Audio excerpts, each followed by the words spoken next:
China is Trump is doing expert level tactics. Congratulations, sir. Thank you so much for scaling back the onslaught of global trade for no discernible reason. All right, let's move on to our big, beautiful deal maker. Once again, making big, beautiful deals. Let's talk about China. Donald Trump, as I told you he would, has come to the table with China. And I told you China would also extend, as I told you, an olive branch to make it seem as though they could go back to business as usual. And that is where we're at now with Donald Trump and China.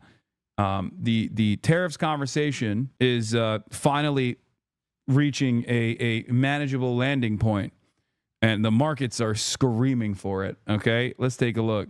Forever, but over the last 10 years, they've been very difficult for other countries. Nobody was able to do what we did, but they stopped, and we take their word for it. Their surrogates and them directly said, we don't want to do this anymore. And so we were satisfied with that.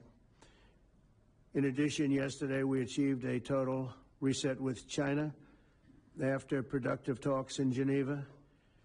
Both sides now agreed to reduce the tariffs imposed after April 2nd to 10% for 90 days as negotiators continue in the largest structural issues. And I want to tell you that a couple of things. First of all, that doesn't include the tariffs that are already. For the record, the reason why he's doing this is because, one, Trump loves up and then trying to restore what he up and then try to secure a victory that way. That's the art of the deal. That's a classic Trump. Okay?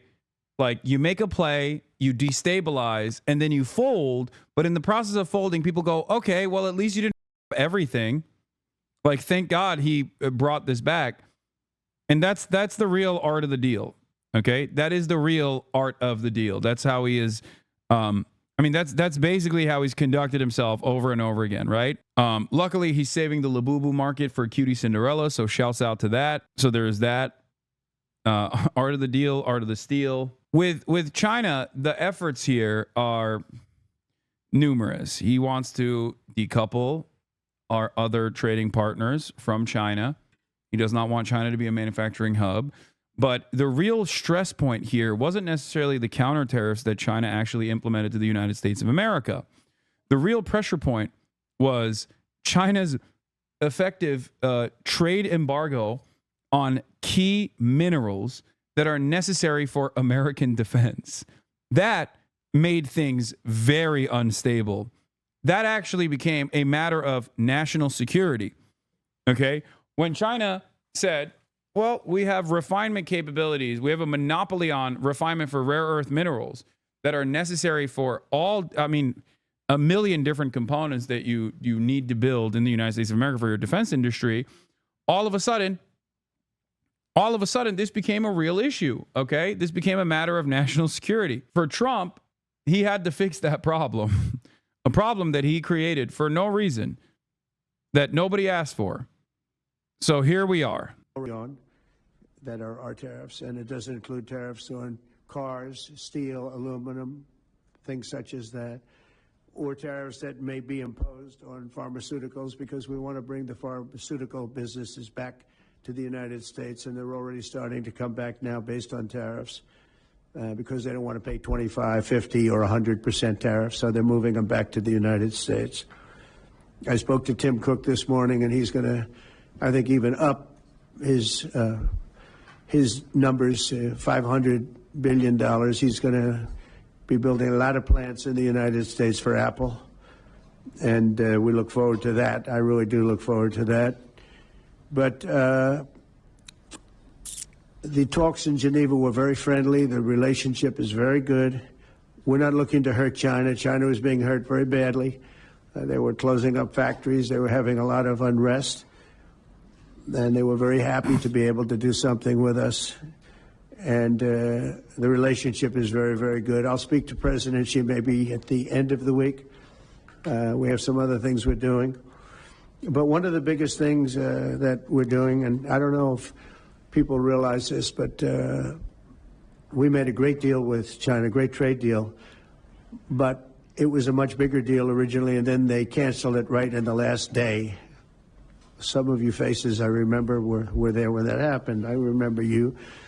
And we had a deal where they opened up their country to trade with the United States, and they took that away at the last moment, and then I canceled the whole thing, and then 6 months later we ended up doing a smaller deal, but it was a big deal. It was $50 billion worth of product that they were going to. Yeah, here's Charles Gasparino from Fox Business, by the way, the man who has been incredibly critical of Trump's tariff regime throughout this entire process, says, breaking, in talking to sources who run small business, the pause with China came just as their companies were on the precipice of disaster since they sourced so much of their material from China, and the containers coming from China were coming back empty.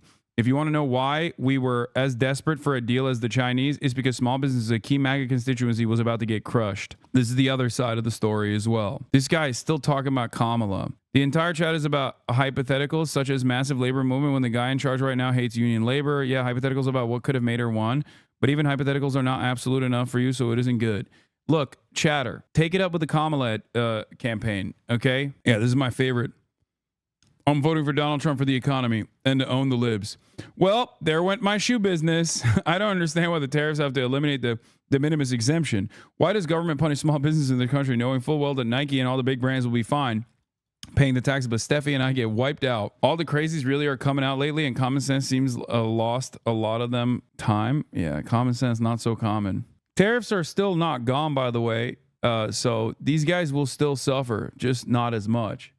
It is no longer like a de facto trade embargo, but there's still issues. The rest of the.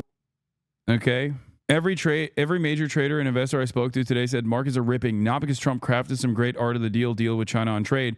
Rather, we are back to square one with the country and kicking the tariff war can down the road that averts stagflation in the short term and maybe longer if we get a deal in 90 days. Yes, markets love trade capitulation. Yeah, it's the Trump / subsequent cleanup. This is precisely what's taken place. Let's see. So the latest on. Let's get to the actual analysis because I can't listen to him ramble on. All right. So some of the major goals here were. Some of the stated goals here are obviously very different than what the actual goals were. The actual goals were to try to apply pressure to China's other trade partners that we also trade with in an effort to decouple them from China.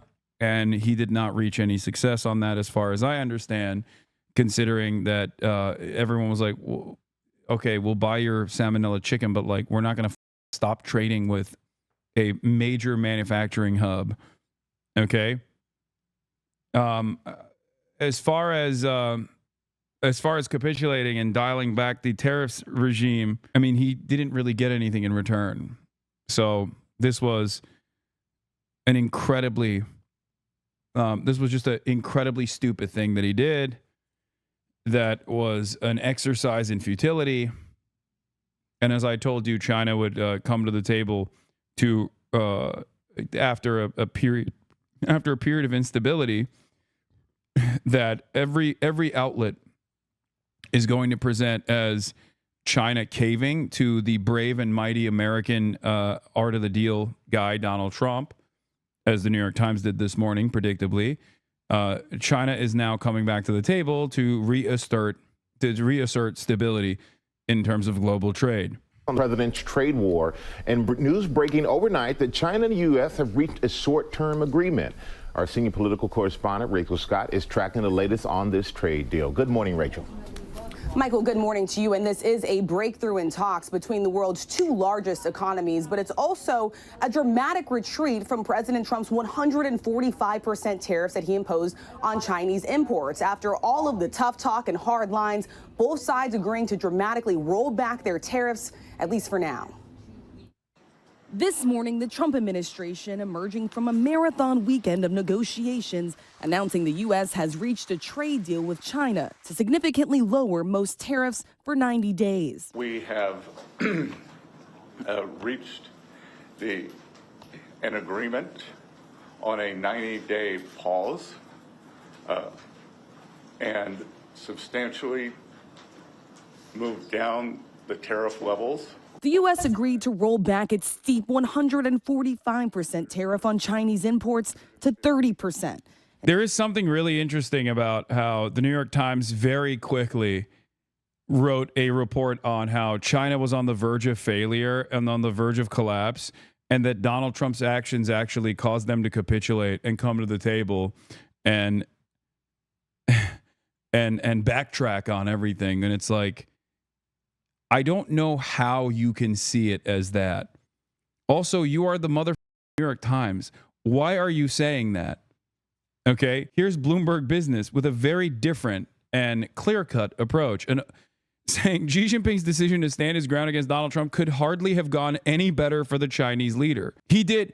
This is why, look, there are brilliant analysts who are incredibly well-read, but one thing actually ruins their perspective, and that is their inherent Western bias, their refusal to understand how the Chinese government operates, and their refusal to ever entertain China as a reasonable state actor instead of like this belligerent state that is constantly on the verge of collapse. I'm telling you right now, this is the reason why a lot of Western analysts who are incredibly well-read routinely fail to call this shit in the way that someone, myself, not as well-read, total dumbass, himbo, can actually call ahead of time what is going to take place. I'm not like brilliant or anything. I don't have the gift of foresight. I simply am looking at the situation and not assuming that China is on the verge of collapse as this like despotic dictatorship that's gonna crumble any day now. Okay, that's it. I'm not a oracle. So why is the New York Times still doing this shit? Why is the New York Times still making it seem like this is a major W for Donald Trump? Because that's what they did. The Daily basically did that today. In at odds with the reality, at odds with everything that we have seen thus far, and also at odds with like other analysts that aren't playing this line. Yeah, this is the article title. This was the New York Times assessment. A vulnerable China comes to the table. So, have you... The negotiations between China and the U.S. have implications for a global economy rocked by President Trump's tariffs. What a stupid way to cover this. What a stupid and wrong way to just use the paper of record to do normalization for a abnormal president. It blows my mind, okay? New York Times journalists also said Trump receiving a plaintiff in corruption. This is not specifically quid pro quo. It is corruption, and I'm here for it, by the way. Who blinked first? How the U.S. and China broke their trade deadlock? Wait, what did the Financial Times say? I want to see, because I do trust the Financial Times, probably one of the best newspapers. I'd be shocked if they actually took an approach that said, like, do we have an archived paywall post for this? Hold on. Paywall remover. Let's see. Financial Times is probably the best newspaper, I'll be honest with you. Like, out of all of the major newspapers, they are the one that routinely has done fantastic coverage both on Gaza. What is happening here? Okay. The first meeting to break the U.S.-China trade deadlock was held almost 3 weeks ago in the basement of the IMF headquarters, arranged under cover of secrecy. U.S. Treasury Secretary Scott Bessent, who was attending the IMF spring meetings in Washington, met China's Finance Minister Lao Fuan to discuss the near-complete breakdown in trade between the world's two biggest economies, according to people familiar with the matter. The previously unreported encounter was the first high-level meeting between U.S. and Chinese officials since Donald Trump's inauguration and the launch of his tariff war. The talks culminated this weekend in Geneva with Bessent and He Lifeng, China's vice premier, agreeing a ceasefire that would slash respective tariffs by 115 percentage points for 90 days. Despite both sides warning that they are willing to dig in for the long haul, the truce proved easier and faster to agree than expected. One overriding question has significant implications for the negotiations to come. Did Beijing or Washington flinch first? Trump on Monday claimed victory, saying he had engineered a total reset with China. Bro, you started it. Dude, this is the same exact thing that Trump writers did initially, where Trump were like, oh, tariffs are going to be good, actually.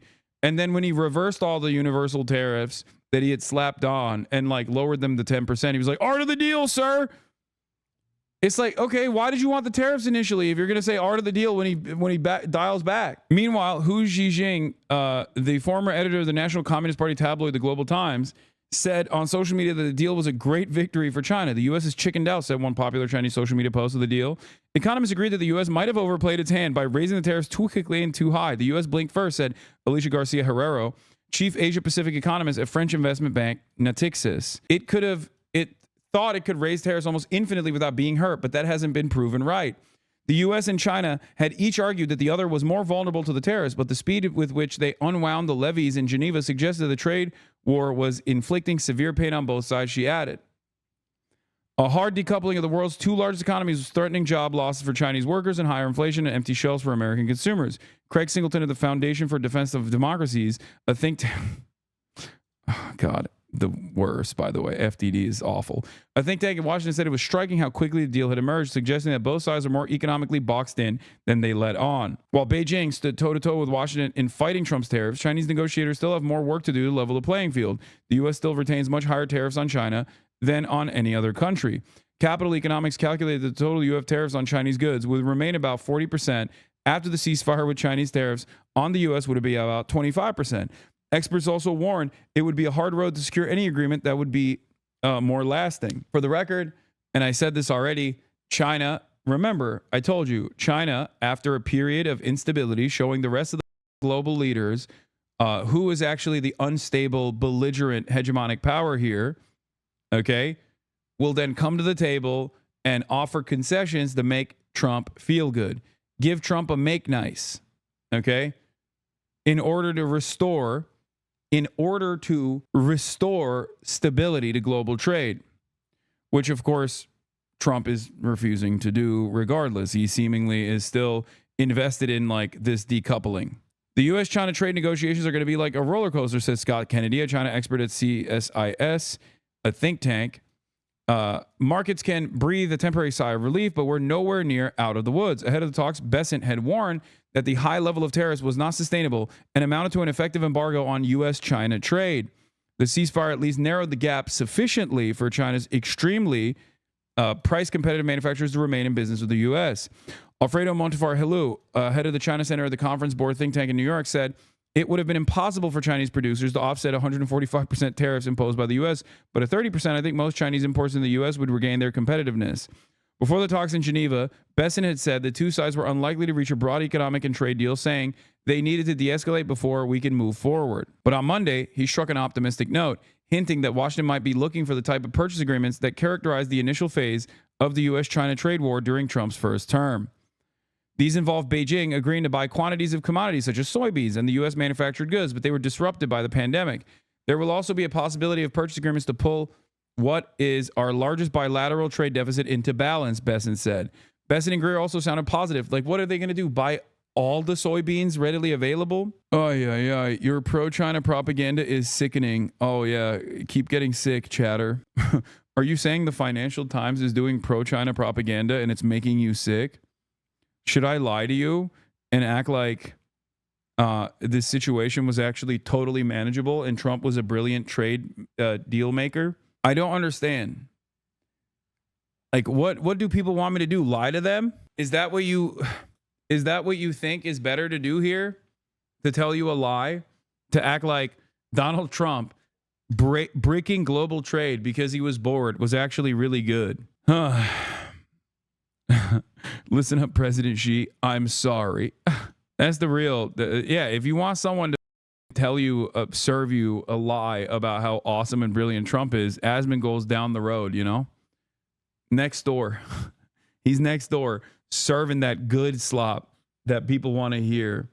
Seemingly, a lot of people would rather be deluded into believing in a completely alternative reality than to make a assessment on cold, hard truths. The upside surprise for me this weekend was the level of Chinese engagement on the fentanyl crisis. He said the Chinese delegation included an official who had very robust and highly detailed discussions with someone from the U.S. National Security Team. For Beijing, a fentanyl deal could erase 20 percentage points of remaining tariffs imposed by Trump, placing China roughly on a level playing field with other countries exporting to the U.S. China would still face... the fentanyl stuff is the funniest. Even with this... the fentanyl stuff. The stuff is extra funny because, like, virtually everyone knows the stuff is just bullshit. Like, it's not that fentanyl is coming into the United States of America, but it is like a bull reason to try and start a trade war. You know what I mean? So everyone is basically trying to be like, listen, big dog, we got you. We'll do this thing that you want us to do. we'll really deal with the fent stuff. Even with this respite, economists caution that the bilateral relationship will remain troubled, with Trump's unpredictable policymaking expected to drive China to continue to diversify its exports market and try to stimulate more domestic demand. Chinese exporters were also probably use the 90-day window for negotiation to front load more exports in the U.S., which could lead to another surge in China's trade surplus with the country. A durable resolution remains challenging, given the complex bilateral relationship, said Robin Xing, economist at Morgan Stanley, in a note. China is Trump is doing expert level tactics. Congratulations, sir. Thank you so much for scaling back the onslaught of global trade for no discernible reason. China agreeing to lower its tax on American goods from 125% to 10%. For weeks, the president has been defiant about keeping his tariffs in place, even as markets tumbled and retailers warned their shelves could go empty. I know what the hell I'm doing. I know what I'm doing, and you know what I'm doing, too. China took a hard line, too, insisting no matter how long the trade war lasts, will never yield. But just as both sides touched down in Geneva, Switzerland for those high-stakes talks, the president with a change in tone, suggesting he would be willing to drop his tariffs even lower to 80%. The deal the U.S. reached is much lower than that. We concluded that we have shared interest. The consensus from both delegations this weekend is neither side wants a decoupling. On Wall Street, stock futures surging as the U.S. and China return back to the negotiating table in hopes of reaching a long-term deal. So investors are rejoicing this morning, but the full economic impact of this on and off again trade war still remains very unclear at this point. That question will be answered likely in 90 days as these two sides continue their negotiations, Michael. Yeah, still a lot of that is still unclear, Rachel. But Rachel, the president posting on social media that he will sign an executive order aimed at lowering prescription drug costs. Yes, Michael, the president says he'll be signing that executive order in just a few hours before he heads off on this foreign trip. It is aimed at lowering the price of prescription drugs. The goal here to force pharmaceutical companies to charge the U.S. This was, first of all, it's so funny for Donald Trump to try to do this through tariffs, which is, of course, inflationary. But also, dog, the reason why pharmaceutical drug costs are so expensive in America is because we don't have mass purchasing. And up until recently, it was already illegal. Like, it was illegal for even the VA, which is one of the only nationalized healthcare structures that exist. It was illegal for the VA until Obama to even lower pharmaceutical price at the point of purchase through mass purchases. We are the only country on the planet that does not engage in this process, by the way, in the developed world and even in the underdeveloped world. If you want to actually lower pharmaceutical costs, which I'm on board with, oh my God, 100%, you have to force the pharmaceutical companies to lower the costs at the point of purchase. You have to literally tell them, like, you can't do this. You cannot increase prices. China does it. Everybody does it. It's not unique to China at all. He has to implement. Look, medicine is an inelastic. Medicine has inelastic demand. Okay, which means inelastic demand means that the price can be erroneously increased, and people still need it regardless. Because if they don't get it, they die. So people will pay whatever price you set for it, or they die. So the only thing you could do in this process is either restructure the way that the American government purchases all medicine and create some semblance of socialized medicine structure so that there is bargaining agreements at the point of purchase when you're mass purchasing for the country, as is the case with every country on the planet, by the way. Virtually every country on the planet does this. Like, this is not a crazy socialistic idealistic utopian communist argument, okay? Every country does this, except for the United States of America. Or if you can't do that because you don't want to do socialized medicine, you have to implement price controls. Yeah, bulk purchasing of medicine is literally how 99% of countries get their medicine into the consumer market. It's crazy that the U.S. doesn't do that. And the only area where they actually do engage in bulk purchasing is is Veterans Affairs, because that is the only thing that is like resembling a nationalized structure. And there are a lot of complications for the VA, obviously, because like their entire insured pool is deeply sick because they're veterans, right? You get during basic training. So there is no way to leverage the healthy pool that is paying into this process with the unhealthy pool, because the entire pool that needs care is unhealthy, and it's an ever-growing pool of unhealthy people. So it's not even a perfect representation of like how nationalized medicine would work.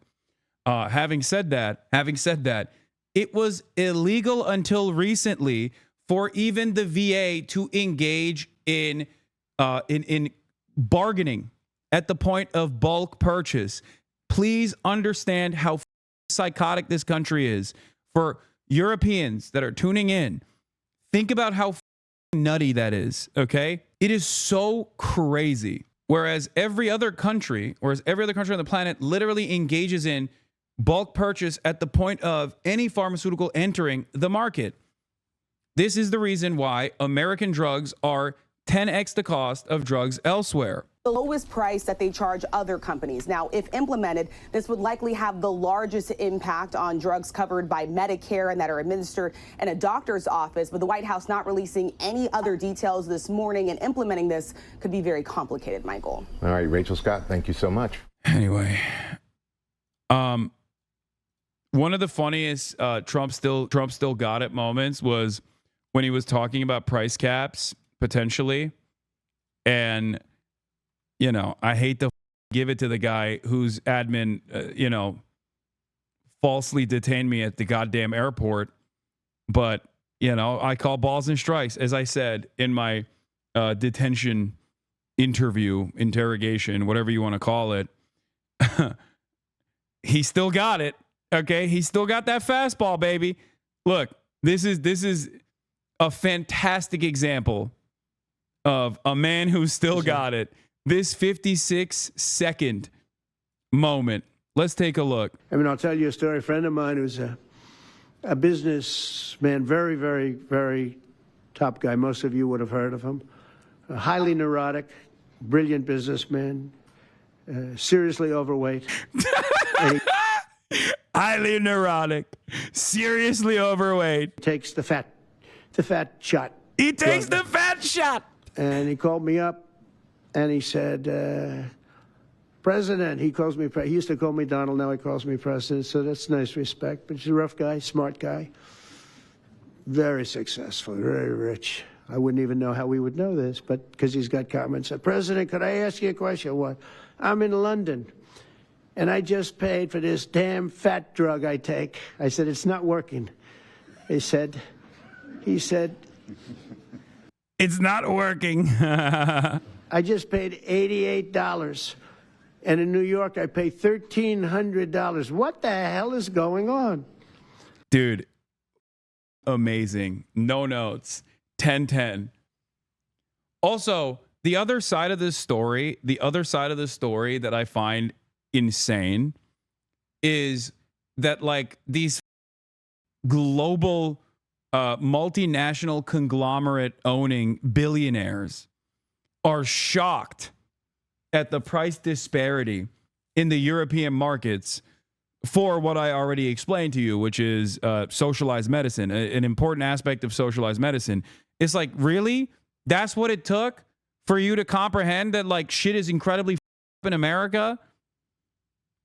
Like how? Like, what, are you that stupid? This is the type of story that reminds me that some of these guys are not like as, I don't want to say they're not as evil because their output is still pretty evil, but they're more stupid than they are deliberately evil. Okay.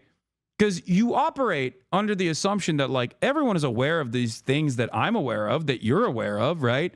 And then you encounter a story like this and you're like, what? Like, how is this news to you, man? How is this news to you? God damn, how'd you become a billionaire? How is this possible? Like, what a perfect demonstration that meritocracy is just a lie, okay? It's just an abject lie that you can have a guy who is a multi-billionaire, a titan of commerce and industry, be this oblivious to just basic amenities offered by social democracies. Like, that's insane. Oh my God. It is crazy. It is crazy. I always forget that people in positions of power are just as stupid as people who are YouTube commentary slop tubers. Okay. Like I sometimes fail for the position of authority fallacy, because deep down inside, I also, I guess, have some kind of commitment to institutions and their infallibility. So I assume that these guys are sharks and they're smart, and actually they're presenting themselves as like oblivious. But in fact, they are completely aware of the unjustifiable structures that they have played a role in cementing. And then you hear a story like this and you're like, oh no, they're just dumb. Like, they're actually dumb. They're actually oblivious. And it blows my goddamn mind. Like, how did you live for as long as you did and become a titan of industry, a commerce giant, and just completely remove yourself from normal day-to-day existence that cause you to be this oblivious to the basic things that social democracies afford? Wow. Incredible. Would I be canceled if I named the person he's talking about? Wait, what? I want to know. I mean, why would they know? Elon for sure? I doubt that it's Elon. Trump is likely referring to Elon Musk. No, I don't think it's Elon. It's not Elon. It's funny to think it probably is, but I don't think it's Elon Musk.